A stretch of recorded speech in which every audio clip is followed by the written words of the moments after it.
নলবাৰী জয়ন্ত মল্ল বৰুৱা ডাঙৰীয়া সমষ্টি কিছু বিজেপি কৰ্মীখিনি জয়ন্ত মল্ল ডাঙৰীয়াৰ নিৰ্দেশ পাই তেওঁলোকৰ নিজৰ দলীয় কাম কাজবোৰ কৰিছে আৰু আমি নিজৰ দলৰ কাম কৰি আছোঁ।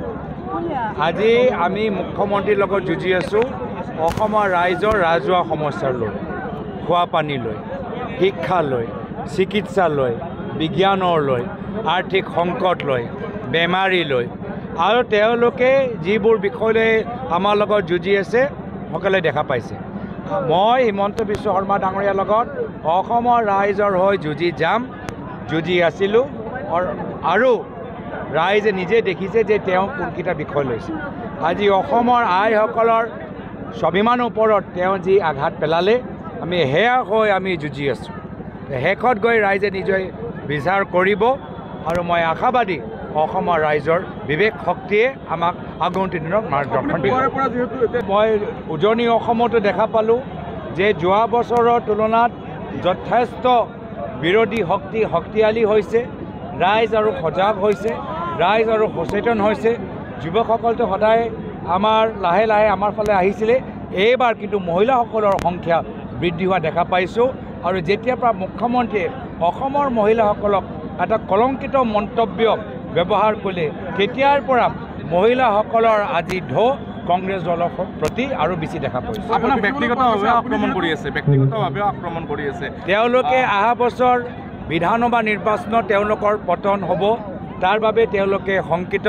তাৰ পিছত তেওঁলোকে ৰাইজৰ ওপৰত ইমান বছৰ যি অন্যায় অত্যাচাৰ কৰিলে ভৱিষ্যত কংগ্ৰেছ চৰকাৰ এটাকৈ তাৰ হিচাপ ল'ব। আপুনি যিহেতু আজি কংগ্ৰেছ কৰ্মীক যিমানে আপোনালোকে বাধা দিয়ক বা নিদিয়ক, আমাৰ কংগ্ৰেছ কৰ্মী আজি ৰাইজৰ পৰা যিমান মৰমৰ আশীৰ্বাদ পাইছে, পৰৱৰ্তী দিনত প্ৰত্যেক কংগ্ৰেছ কৰ্মী এজন কংগ্ৰেছ কৰ্মী বাঘৰ দৰে তেওঁলোকে নিৰ্বাচনী পথাৰত নামিব আৰু তেওঁলোকৰ কাম চাই ৰাইজ আৰু সাহস পাব। শেষত 1 মিনিট সময় এটা লৈছোঁ। আজি দিলীপ শইকীয়াই নলবাৰীত প্ৰচাৰ চলাইছে, তেখেতে অভিযোগ উত্থাপন কৰিছে আপুনি পাকিস্তানলৈ যোৱা বিষয়টোক লৈ। তেখেতে কৈছে গৈছে নে নাই, এইবোৰ হয়তো হয় গৈছোঁ বা নাই যোৱা, এই বিষয়টো এটা স্পষ্ট কৰা। ময়ো জানিবলৈ বিচাৰিছোঁ যে মিণ্টু তামুলীৰ ওপৰত কিবা একশ্যন লৈছে নে নাই লোৱা। নলবাৰী জয়ন্ত মল্ল বৰুৱা ডাঙৰীয়া সমষ্টি কিছু বিজেপি কৰ্মীখিনি জয়ন্ত মল্ল ডাঙৰীয়াৰ নিৰ্দেশ পাই তেওঁলোকৰ নিজৰ দলীয় কাম কাজবোৰ কৰিছে আৰু আমি নিজৰ দলৰ কাম কৰি আছোঁ। আজি আমি মুখ্যমন্ত্ৰীৰ লগত যুঁজি আছোঁ অসমৰ ৰাইজৰ ৰাজহুৱা সমস্যাৰ লৈ, খোৱা পানী লৈ, শিক্ষা লৈ, চিকিৎসা লৈ, বিজ্ঞানৰ লৈ, আৰ্থিক সংকট লৈ, বেমাৰী লৈ আৰু তেওঁলোকে যিবোৰ বিষয়লৈ আমাৰ লগত যুঁজি আছে সকলোৱে দেখা পাইছে। মই হিমন্ত বিশ্ব শৰ্মা ডাঙৰীয়াৰ লগত অসমৰ ৰাইজৰ হৈ যুঁজি যাম, যুঁজি আছিলোঁ আৰু ৰাইজে নিজে দেখিছে যে তেওঁ কোনকেইটা বিষয় লৈছে। আজি অসমৰ আইসকলৰ স্বাভিমানৰ ওপৰত তেওঁ যি আঘাত পেলালে আমি সেয়া হৈ আমি যুঁজি আছোঁ। শেষত গৈ ৰাইজে নিজে বিচাৰ কৰিব আৰু মই আশাবাদী অসমৰ ৰাইজৰ বিবেক শক্তিয়ে আমাক আগন্তুক দিনত মাৰ্গদৰ্শন দিব। মই উজনি অসমতো দেখা পালোঁ যে যোৱা বছৰৰ তুলনাত যথেষ্ট বিৰোধী শক্তি শক্তিশালী হৈছে, ৰাইজ আৰু সজাগ হৈছে, ৰাইজ আৰু সচেতন হৈছে।